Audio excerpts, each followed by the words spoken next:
What I'm wanting to do is walk you through a panel box inspection. And upon approach to this panel box, you can see where there's a shelf or a cabinet built in front of the panel box.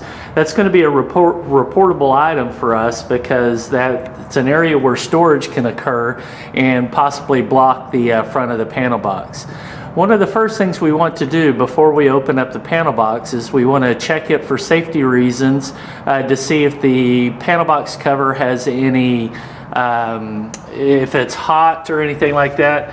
What I want to do is use a voltage sniffer, and I want to check each one of the screws and see if potentially if the voltage sniffer picks up any voltage off the screws or off the panel box housing. After I find out that it's safe to open up the cover, one of the first things I want to do is try to find out what the ampacity is for this particular panel box, and you can see here that it's rated for 200 amps. And I'm going to check that against any service disconnects that might be in place, the electrical service meter outside, and then also for the wiring entering the panel box. You can see here where the labeling, the panel box is not labeled very well. From there, I'll scroll down here, and you can see that where there's no additional labeling on the interior of the panel box. So that's going to be a reportable item for us to tell our client that there's no labeling, or the box is not properly labeled. Here you can see where it's missing a knockout on the upper level and on the lower level. Again, that's going to be another reportable item for us to list to note in our inspection report. And then we're going to look here. You can see where you have the 50 amp breaker setting side by side, another set of 50 amp breakers setting side by side, and 3 sets of 40 amp breakers. If you notice, there's no trip ties in between them. So if you trip off one, they both do not trip off at the same time. So again, another reportable item that we're going to report to in our inspection report for our client.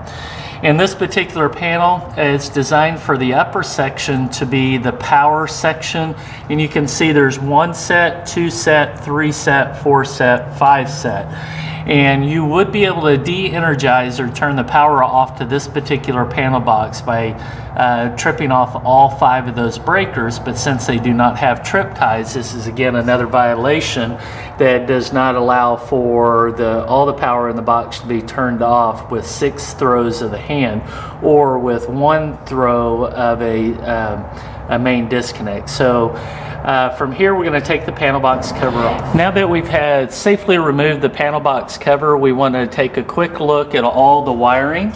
And we're going to look at the service entrance wires here at the main lugs, and we can see that they're not rated for 200 amps. For that particular gauge, it's going to be rated for anywhere between 125 to 150. So we know the current ampacity for the panel box is not 200, but probably somewhere in the range between 125 and 150. The meter base or outside was rated for 200 as well.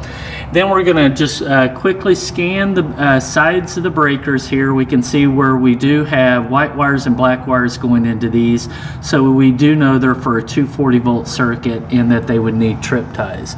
We're going to scan on down. We have a series of 15 and 20 amps, and then we want to look at the wire gauge for each one of these. And then over on the other side, we want to take a look at the wiring. We're looking for blistering, any type of overheating, and any type of arcing that may be occurring.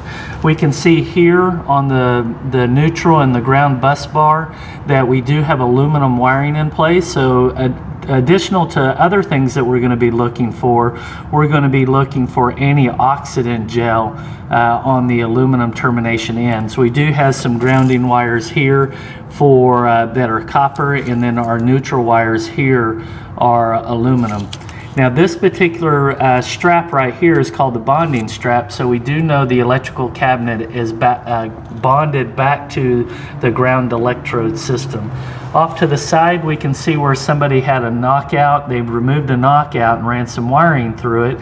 The knockout is larger than the wiring that needed to go through it, and the large opening should be sealed, and the wire should be clamped securely to the side of the panel box.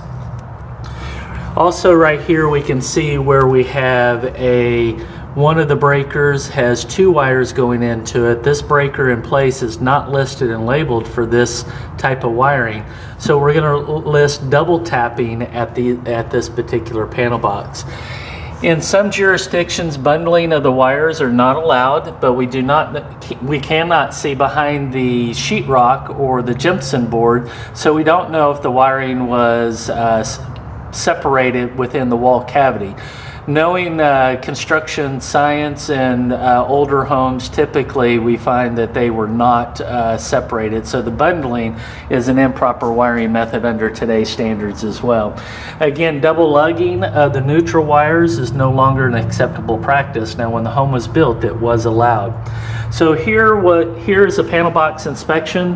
The defects that we found were aluminum wiring with no antioxidant gel on them, double tapping of the neutral bar, wires passing through the panel box housing that were not properly secured, no main disconnect, trip ties were missing, the box was not properly labeled, knockouts on the cover plate were missing, and then again, I think I mentioned no main disconnect. So here's a panel box inspection for you through the eyes of the inspector.